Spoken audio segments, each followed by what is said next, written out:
मैं आपको आश्वस्त करना चाहता हूं, प्रधानमंत्री मोदी जी के नेतृत्व में जैसा आप चाहते हैं वैसा वो कर रहे हैं। पहलगाम आतंकी हमले के बाद पूरे देश में जो बदले की मांग उठ रही है वो मुकम्मल होगी। इस बात पर एक बार फिर से रक्षा मंत्री राजनाथ सिंह के इस बयान ने अपनी मुहर लगा दी है। हालांकि इस बार भारत की प्लानिंग शायद कुछ अलग होने वाली है और कुछ बड़ा भी हो सकता है। ऐसा इसलिए कहा जा रहा है क्योंकि भारत इस बार आतंकवाद के खिलाफ पूरी दुनिया को एकजुट कर रहा है। सोमवार को जापान के रक्षा मंत्री जनरल नाकातानी भारत आए और रक्षा मंत्री राजनाथ सिंह के साथ द्विपक्षीय बातचीत भी की। पहलगाम आतंकवादी हमले पर जापान ने भारत का सपोर्ट किया। भारत और जापान दोनों देशों ने आतंकवाद की निंदा की। दोनों देशों ने सीमा पार खतरों से निपटने के लिए जोर दिया। बैठक में द्विपक्षीय रक्षा सहयोग बढ़ाने पर भी चर्चा की गई। बैठक में दक्षिणी चीन सागर में चीन की बढ़ती गतिविधियों को लेकर भी बात हुई। At the outset, I would like to thank the government of Japan for their strong expression of solidarity with India in the wake of the Pahalgam terrorist attack. Excellency, I take this opportunity to compliment you for your immense contribution in deepening of the Indo-Japan defense relations.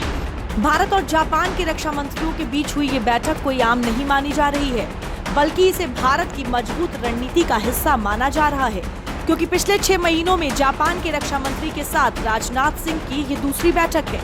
लिहाजा इसके कई बड़े मायने निकाले जा रहे हैं। इसको कहते हैं कि आपका साथ देना। ये जापान ने जो किया और सदैव हमसे करता आया है, उसने पूरा का पूरा ब्यौरा लिया पहलगाम का और उसने कहा कि जो बन पड़ेगा, जो टेक्नोलॉजी चाहिए होगी, जो डिवाइसेस, नाइट विजन डिवाइसेस इत्यादि ऑप्टिकल डिवाइसेस में जापान बहुत माहिर है, वो जो हमको देगा और कोई चीज़ होगी देगा। उस जापान जो है भारत के साथ में ये भी डिस्कस किया है कि चाइना, साउथ चाइना सी में चाइना का प्रकोप बढ़ रहा है, उसको न्यूट्रलाइज की उससे किस तरीके से निपटा जाए वो भी डिस्कस होगा। तो India's role in South China Sea और ये सारा भी होगा। तो ये एक किस्म से मिलके सारे के सारा ये एक बहुत ही उम्दा मीटिंग रही है। जापान ने तो हमको सी प्लेन की टेक्नोलॉजी भी ऑफर करने की बात की थी जब सी प्लेन्स की बात आ रही थी, और अभी भी शायद करेगा अगर हमें ज़रूरत पड़ेगी तो। पहलगाम हमले के बाद भारत पूरी दुनिया को एक करने में जुटा हुआ है। लिहाजा जापान का भारत के साथ आना आतंकवाद के मुद्दे पर बड़ा संदेश देता है। दूसरी तरफ दावा ये भी किया जा रहा है कि इस उच्च स्तरीय बैठक में चीन को लेकर भी बात हुई है।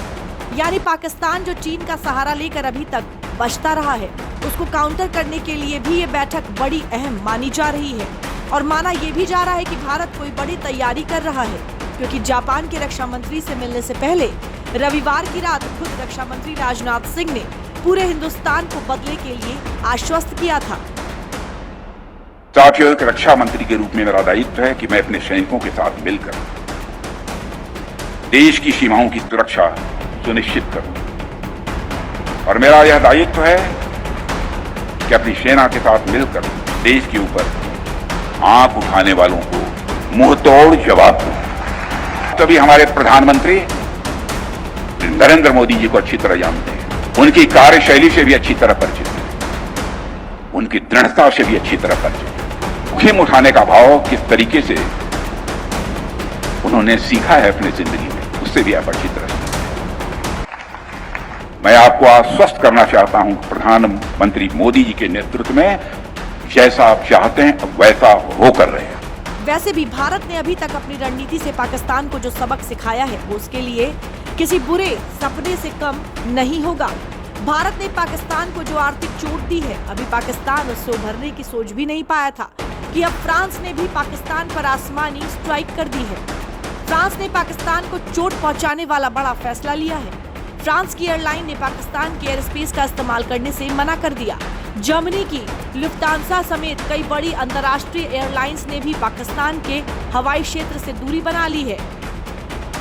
इन एयरलाइंस ने कहा है कि वे फिलहाल पाकिस्तान के हवाई क्षेत्र से उड़ान नहीं भरेंगे। दावा है कि ब्रिटिश एयरवेज, स्विस इंटरनेशनल और एमिरेट्स ने भी पाकिस्तान के हवाई क्षेत्र से दूरी बनाई है। इनकी उड़ानों को भी पाकिस्तान को बाईपास करके अरब सागर के ऊपर से दिल्ली की ओर मुड़ते देखा गया। हालांकि ब्रिटिश एयरवेज और एमिरेट्स की तरफ से कोई आधिकारिक टिप्पणी नहीं आई है। यानी कि पूरे विश्व में पाकिस्तान अलग अलग मोर्चों पर अब विरोध झेलना पड़ रहा है।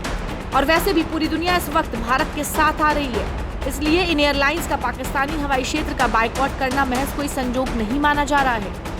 अब आप सोच रहे होंगे कि इससे आगे क्या होगा, तो इसका जवाब है पाकिस्तान को एक और बड़ी और गहरी आर्थिक चोट लगेगी। किसी भी फ्लाइट को किसी दूसरे देश के ऊपर से निकलने के लिए एयरलाइंस से ओवर फ्लाइट वसूल की जाती है।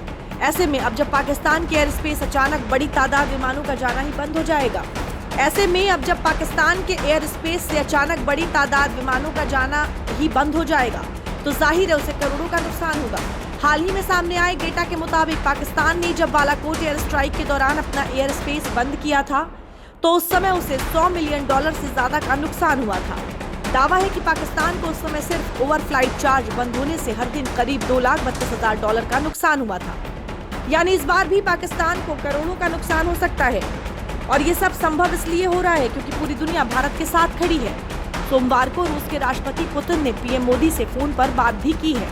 बातचीत में पुतिन ने पहलगाम में हुए हमले की निंदा करते हुए साफ कहा कि रूस आतंकवाद के खिलाफ भारत की लड़ाई का पूरा समर्थन करता है। विदेश मंत्रालय के प्रवक्ता रणधीर जायसवाल ने इसको लेकर पूरी जानकारी दी है। भारत और रूस के रिश्ते हमेशा मजबूत रहे हैं और उसी मजबूती के साथ रूस भारत के साथ आतंकवाद के मुद्दे पर खड़ा है। जब पीएम मोदी ने पुतिन से बात की तो उन्होंने उच्च स्तरीय बैठक के लिए पुतिन को भारत आने का न्योता दिया, जो स्वीकार हो गया है। पीएम मोदी ने पुतिन को भारत में होने वाले भारत रूस वार्षिक शिखर सम्मेलन के लिए भी आमंत्रित किया। लिहाजा राष्ट्रपति पुतिन ने पीएम मोदी का निमंत्रण स्वीकार कर लिया। राष्ट्रपति व्लादिमीर पुतिन वार्षिक उच्च स्तरीय बैठक के लिए भारत आएंगे। रूसी न्यूज एजेंसी टास ने इस बारे में जानकारी दी है।